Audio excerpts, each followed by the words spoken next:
여러분께 평안을 드리는 법무법인 평안 검사 출신 변호사 김규현입니다. 자, 오늘 변호사 선임 잘하는 법을 알려드리겠습니다. 비싼 변호사 쓰시면 됩니다. 저는 아주 비싼 변호사이고 싶어요. 자, 변호사 수임료는 비쌉니다. 최소 몇백, 몇천만 원 하죠. 차 살 때도 여러 차 타보고 사는 게 당연하잖아요. 근데 변호사도 마찬가지. 여러 군데 상담해보고 결정하면 됩니다. 이때 유료 상담을 해야 됩니다. 무료 상담하는데 일단 진지하게 안 들어줘요. 그리고 사건 수임 목적으로 막 과장 축소해가지고 당신 큰일 났어요. 지금 선임 안 하면 큰일 난다. 이 구속이다 이거. 계약서 도장 찍어야 심지어 변호사가 아니라 직원이 상담해주기도 해요. 이런 데는 반드시 피하셔야 됩니다. 돈을 주고 상담해야지만 진지한 변호사가 솔직하게 말해줍니다. 나 같은 변호사. 자, 돈이 엄청 많다. 무제한이다. 김현장 가세요. 잘합니다. 근데 예산이 한정돼 있다. 그럼 뭐 저한테 오셔야 돼요. 자, 서초동 로펌은 한 3가지 종류가 있습니다. 일반 변호사, 전관 변호사, 전국 네트워크 로펌. 일반 변호사. 판사 검사 안 하고 처음부터 변호사로 시작하신 분들. 가장 숫자가 많고 수임료도 가장 저렴합니다. 복잡하지 않은 가벼운 사건이면은 가성비가 가장 좋아요. 전관 변호사 사무소. 판사 검사 하다가 나와서 변호사 하신 분들이요. 저도 일단 검사 출신이니까 여기에요. 실제 재판 수사 기소 실무를 했던 분들이니까 사건 경험도 압도적으로 많기 때문에 평균적으로 아주 실력이 뛰어나고 또 균질합니다. 일반 변호사는 개개인마다 실력 차이가 정말 크거든요. 약간 뽑기예요. 뽑기 운이 좋아야 됩니다. 근데 전관들도 개인마다 실력 차이가 있긴 있어요. 근데 일반 변호사보다는 그 차이가 적고 한 명 한 명이 일당 100의 실력을 갖고 있다. 뭐 일종의 명품 같은 거라고 보시면 돼요. 저는 일당 1000.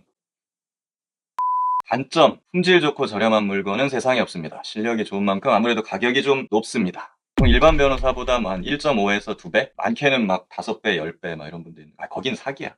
가끔 전관 예우, 소위 현직 판사 검사들과의 인맥, 연줄을 기대하고 전관 변호사 찾으시는 분들도 있는데 그런 거 요즘 없습니다. 그런 거 찾다가 오히려 초고액 수임료만 주고 사건은 망하고 막 자기 사기당해요. 그러진 마십시오. 이에 대해서는 제 다른 영상 전관 예우 정말 있을까? 이거 참조해 주시면 됩니다. 상담할 때 사건 내용 얘기는 제쳐두고 주임검사 판사 친분만 강조하는 전관 변호사들.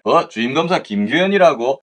그 새끼 내 부장검사하고 있을 때 내 밑에 있던 새끼다. 그저 말 한마디면 끝납니다. 그거. 요즘 이런 사람 없다고 믿고 싶지만 정말 상담할 때 이러면 무조건 걸으시길. 전국 네트워크 로펌. 몇 년 전부터 등장하기 시작한 신종 형태입니다. 네이버에 변호사 한번 검색해보세요. 최상당 광고를 쫙 점령하고 있는 로펌들 뜹니다. 자, 이거 뭐냐? 여러분, 병원으로 치면 자생한방병원, 유디치과 이런 거 다 아시죠? 전국 어딜 가도 다 있죠. 그거의 로펌 버전이다. 특징, 전국에 지사를 두고 있습니다. 치킨집이야. 변호사가 수십 명, 수백 명, 대규모 변호사를 고용하고 있어요. 한 달에 네이버 광고비를 수억 원, 수십억 원 이렇게 써요.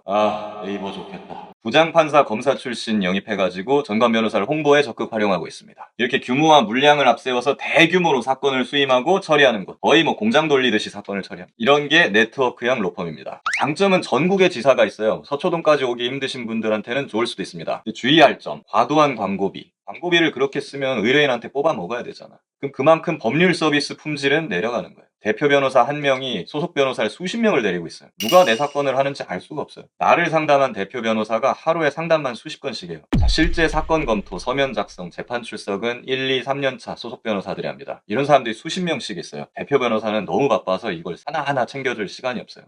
과장 광고. 어떤 펌은 우리는 당신 사건에 3명, 4명의 전담 변호인단을 구성해드립니다. 이렇게 광고를 합니다. 내 사건에 변호사 3명, 4명씩 붙는데 그럼 좋을 것 같죠? 이거 뭔 소리냐면 나를 상담한 변호사 1명, 내 사건 기록 검토하고 의견서 쓰는 변호사 2명, 재판날 법정에 출석해주는 변호사 3명, 이거 다 다르다는 거예요.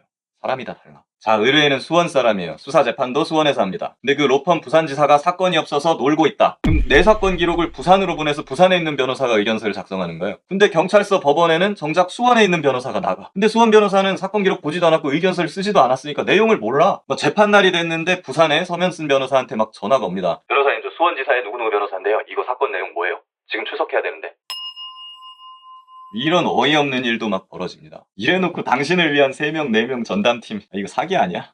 그럼 어떤 변호사를 선임하는 게 좋은가? 무조건 정답은 없습니다. 처한 상황과 사건의 종류에 따라서 그때그때 맞는 변호사를 선임하는 게 좋습니다. 선임의 기준은 날 상담해준 이 변호사가 내 사건을 책임질 수 있는가? 하루 종일 상담만 하고 사건은 안 하는 그런 변호사일 수도 있다는 거죠. 이런 거 주의해야죠. 상담해준 변호사가 직접 서면을 쓰거나 경찰서 동행은 안 해줄 수도 있어요. 근데 거기까진 괜찮아요. 문제는 그 상담해준 변호사가 의견서를 리뷰하고 재판 대응을 실질적으로 지휘하느냐 이거죠. 대표 변호사 1명당 소속 변호사는 한 3명까지 요 정도 비율이 좋습니다. 그 이상 되면 대표 변호사는 신경을 못 써요. 제일 중요한 거, 변호사가 열의가 있는가? 나를 위해서 진짜 이 사람이 열심히 해줄까? 이런 거 어떻게 알죠? 쉬운 건 없죠. 결국 상담을 많이 해보고 로펌 구조를 물어보고 대화를 해보면서 이 사람이 그런 사람인지 아닌지 알아가는 수밖에요. 발품을 많이 파는 수밖에 없습니다. 그냥 나한테 오면 된다. 당신의 삶의 평안을 법무법인 평안검사 출신 변호사 김규현이었습니다. 도움이 되셨다면 구독, 좋아요